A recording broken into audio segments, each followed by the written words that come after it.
ஹிமாச்சல் பிரதேசத்தின் சட்லஜ் நதியில் மாயமான வெற்றி துரைசாமியை தேடும் பணி தற்காலிகமாக நிறுத்தப்பட்டுள்ளது. தொடர்ந்து 4 நாட்கள் தேடி வந்த நிலையில் மீண்டும் வியாழக்கிழமை காலை மீட்பு பணிகள் தொடரும் என மாவட்ட நிர்வாகம் தெரிவித்துள்ளது. மீட்பு பணியில் இந்திய கடற்படை வீரர்கள், தேசிய பேரிடர் மீட்பு குழு வீரர்கள், இந்தோ திபெத்திய படை வீரர்கள், இராணுவத்தினர் அடங்கிய 100க்கும் மேற்பட்ட பாதுகாப்பு படை வீரர்கள் ஈடுபட்டுள்ளனர். அது மட்டுமல்லாமல் ட்ரோன் மூலமாகவும் வெற்றி துரைசாமியை தேடும் பணி தற்காலிகமாக நடைபெற்று வந்தது.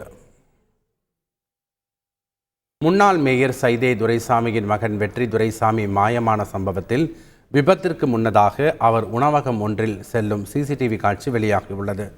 ஹிமாச்சல் பிரதேசத்தில் சட்லஜ் ஆற்றில் கவிழ்ந்து கார் விபத்திற்குள்ளான சம்பவத்தில் மாயமான வெற்றி துரைசாமியை தேடும் பணி தொடர்ந்து நடைபெற்று வருகிறது. இந்த நிலையில் விபத்திற்கு முன்பாக ஹிமாச்சல் பிரதேசத்தில் உள்ள ஒரு உணவகத்தில் வெற்றி துரைசாமி காரில் வந்து இறங்கிச் செல்லும் சிசிடிவி காட்சி வெளியாகியுள்ளது.